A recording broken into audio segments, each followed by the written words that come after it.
I took the supermarket flowers from the windowsill. I threw the day-old tea from the cup. Packed up the photo album Matthew had made, memories of a life that's been loved. Took the get well soon cars and stuffed animals. Pulled the old ginger beer down the sink. Dad always told me, don't you cry when you're down. But Mum, there's a tear every time that I blink. Oh, I'm in pieces, it's tearing me up. But I know a heart that's broke is a heart that's been loved. So I'll sing hallelujah. You were an angel in the shape of my mum.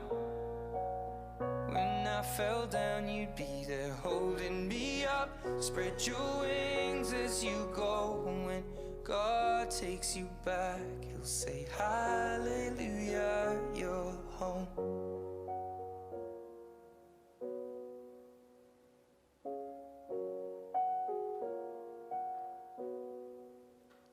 Fluffed the pillows, made the bed, stacked the chairs up. Folded your nightgowns neatly in a case. John said he'd drive, then put his hand on my cheek and wiped a tear from the side of my face. And I hope that I see the world as you did, 'cause I know love is a life that's been lived. So I'll sing hallelujah. You were an angel in the shape of my mum. When I fell down, you'd be there holding me up. Spread your wings as you go. And when God takes you back, He'll say hallelujah, you're home.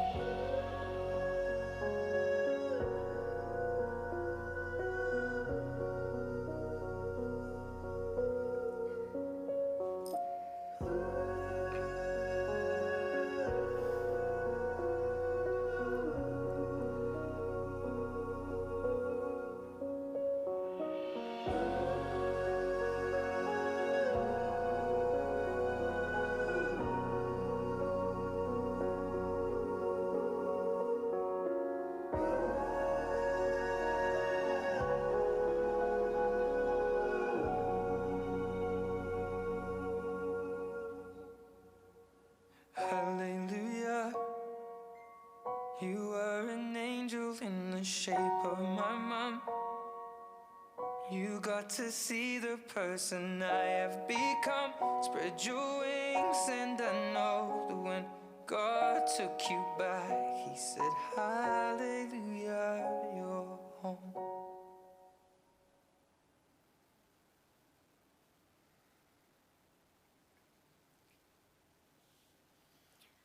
I'd like the memory of me to be a happy one. I'd like to leave an afterglow of smiles when life is done. I'd like to leave an echo whispering softly down the ways of happy times and laughing times and bright and sunny days.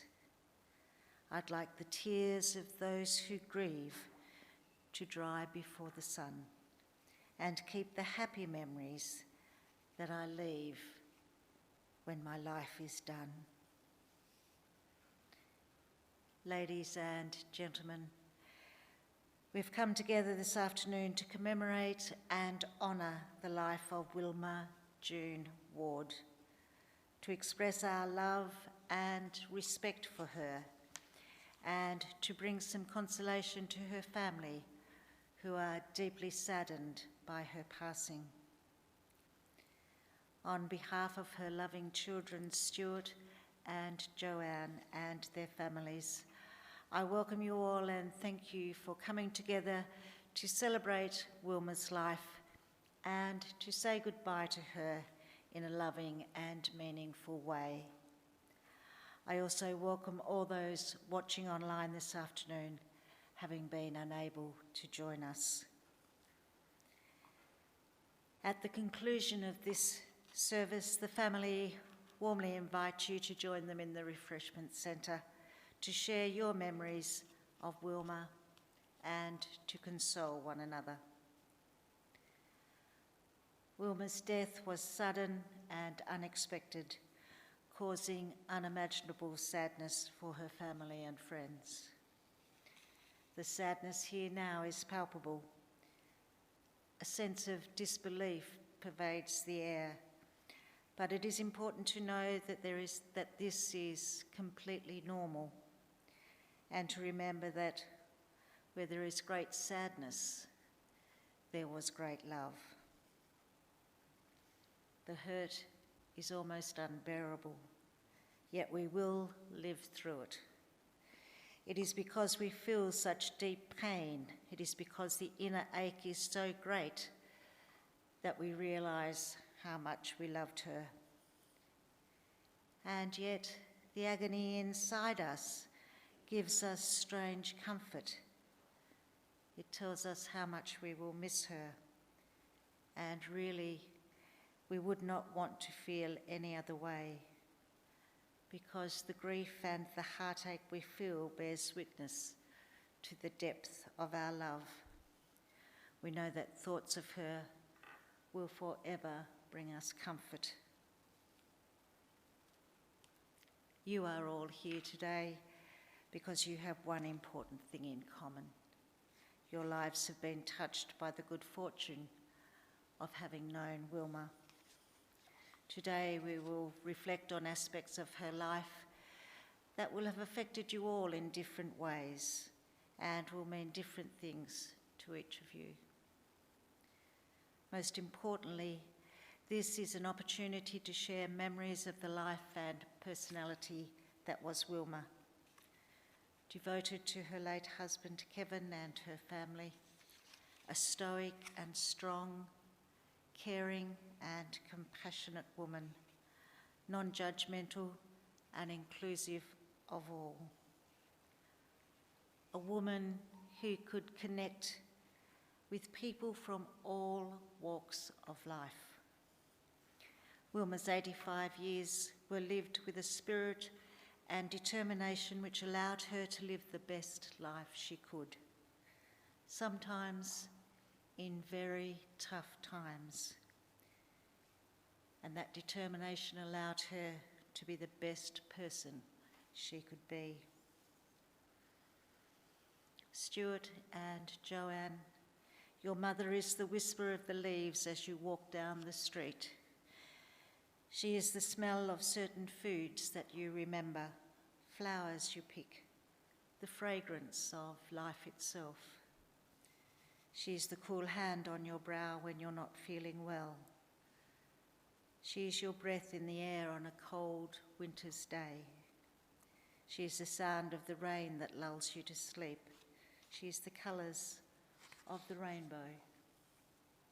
She is Christmas morning. She is camping trips and the smell of seafood. Your mother lives inside your laughter. She is the place you come from, your first home. She is the map you follow with every step you take. Nothing on earth can separate you. Not time, not space, not even death.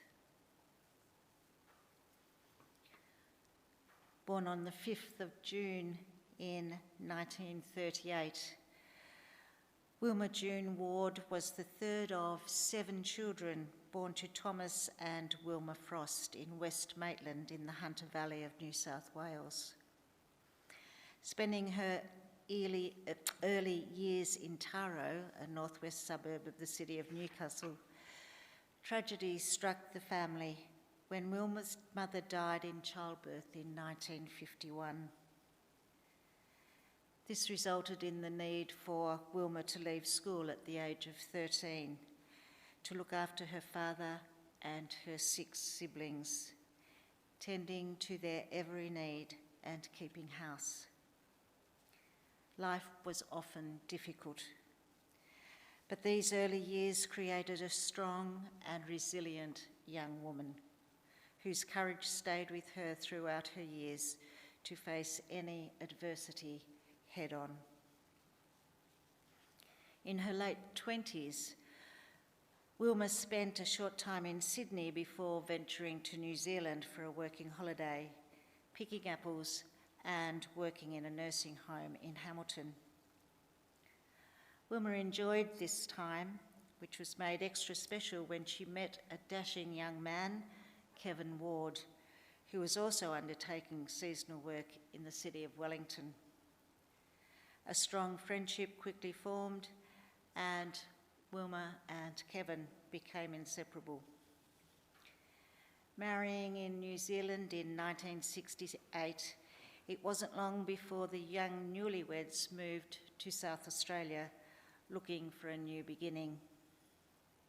Kevin was offered jobs in New Guinea and Tasmania, and preferring to stay in Australia, Tasmania it was. Savage River was to become home, Kevin working as a fitter and turner at the mine and later a maintenance boss prior to the mine closing. Arriving without 2 shillings to rub together, Wilma and Kevin made do with a Christmas turkey and a small box of groceries. They made do with this for 2 weeks before the first pay packet came in. This didn't faze Wilma, as she had learned home husbandry at a young age. She was an excellent cook and could make do with very little. In October 1969, first child Stuart was born, and Joanne followed in August of 1971.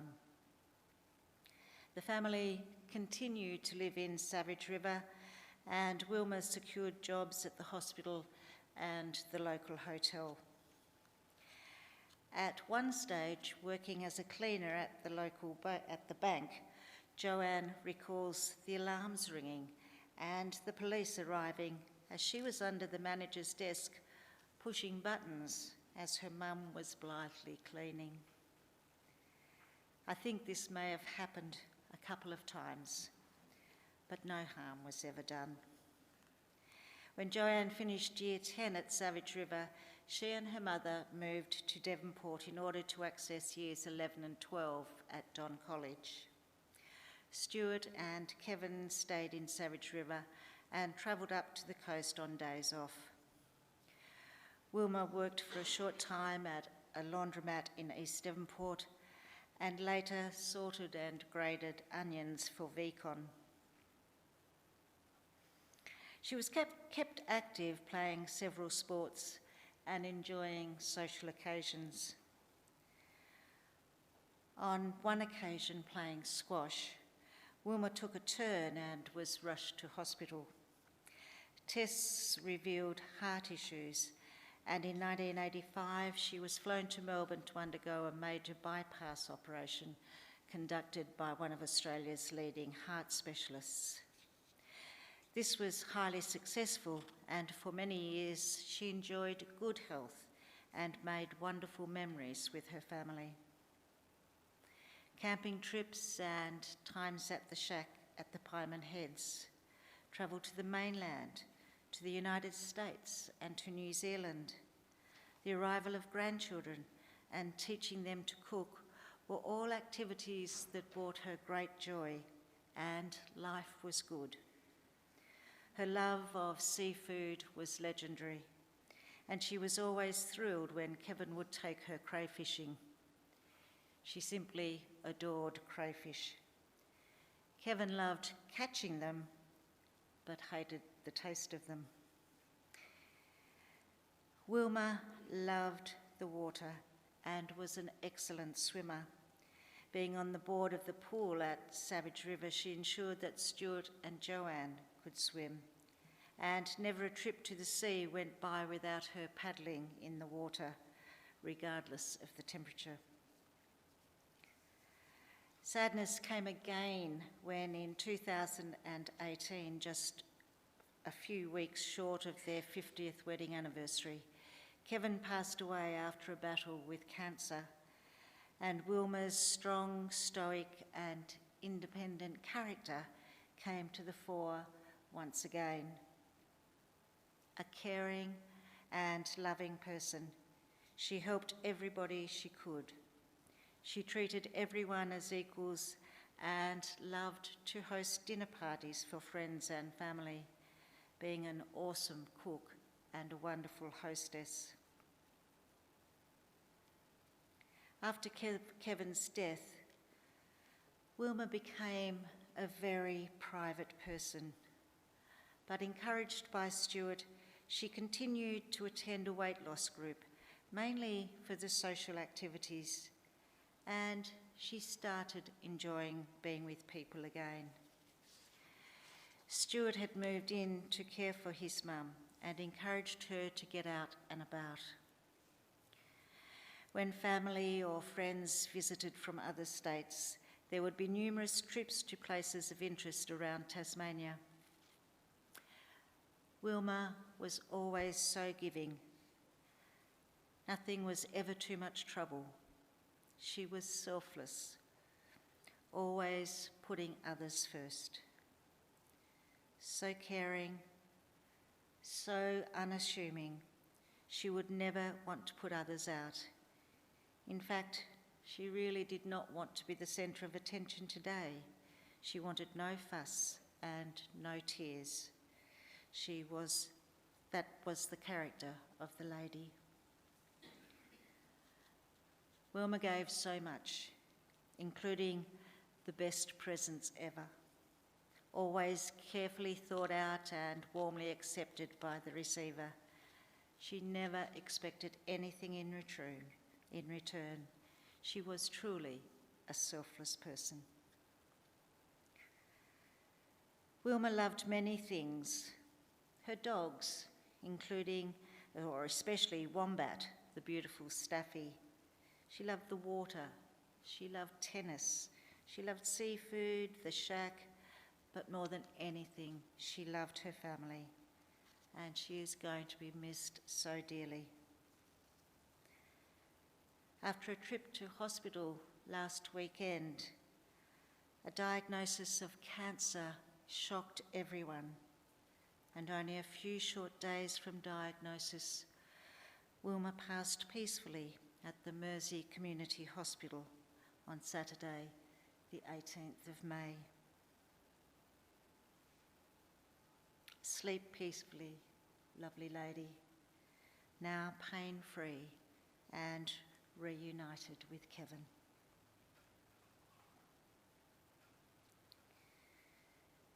We now have the privilege of viewing photographs collected by the family that depict aspects of Wilma's life that we have just heard about. The song chosen to accompany these is "You're My Best Friend" by Queen.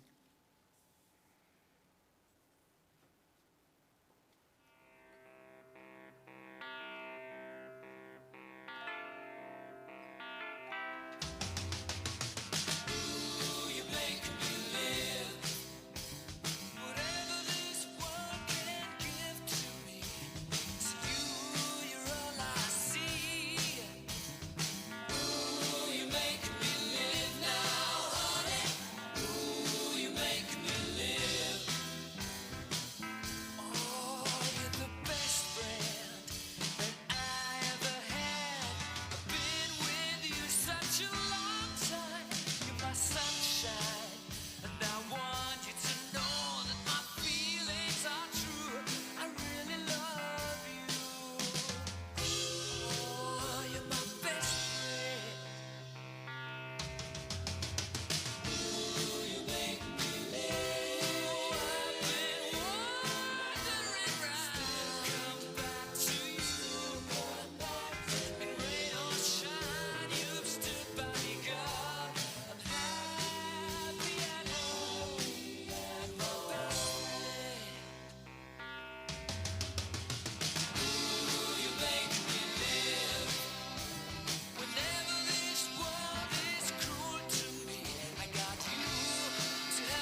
What a beautiful smile, what beautiful memories you have.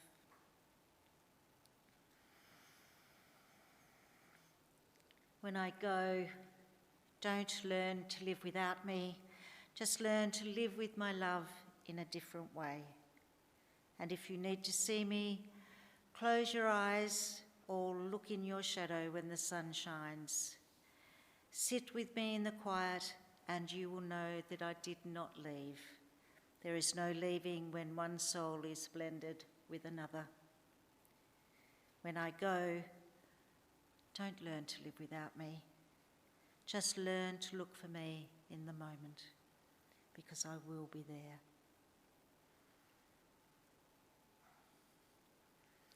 It is now time to say our final goodbyes to Wilma. Would you please stand?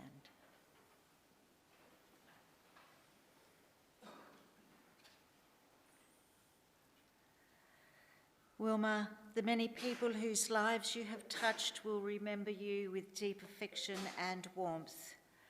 The story of your life is ended, but the part you played in theirs continues to affect the people you cared about. May your love be reflected in all who knew you, and may you continue to live on through the lives of those you leave behind. Your legacy is the love you shared, the beautiful family you created, and the beauty you left in all you touched. Wilma, tenderly and lovingly and reverently, we commit your spirit and body to a more peaceful place. We give thanks for your life and for your 85 years of love, friendship, and memories. We now say farewell, and may you rest in peace. Thank you, Wilma. Thank you for the good times. Thank you for your hard work. Thank you for your love and laughter. Thank you for simply being you. You leave this world a richer place than you found it. With great respect, we bid you a final farewell. Continue your journey with the love of everyone here. Be reunited with Kevin and family and friends who have gone before you. You will live on in the hearts of everyone you touched and nurtured while you lived on this earth. Now, in sorrow but without fear, we commit the body of Wilma June Ward to the elements and ultimately to Mother Earth, from which all life comes and to which in the end all life returns. Earth to earth, ashes to ashes, dust to dust. Grateful for the life that has been lived and for all that life meant to us. May we resolve that while we live, we will strive with all our might to make our living of real worth. Wilma, your life we honour, your departure we accept, your memory we cherish. And although there is sadness today as we say goodbye, there is gratitude for your life. We are truly grateful for the privilege of having shared life with you. But rest now at the end of your days. Rest in the hearts and minds of all those who love you. And so with love, we shall leave you in peace, and with respect, we bid you a fond farewell. Thank you, ladies and gentlemen. Amazing grace, how sweet the sound that saved a wretch like me. I once was lost, but now I'm found. Was blind, but now I see. 'Twas grace that taught my heart to fear, and grace my fears relieved.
once was lost, but now I'm found, was blind.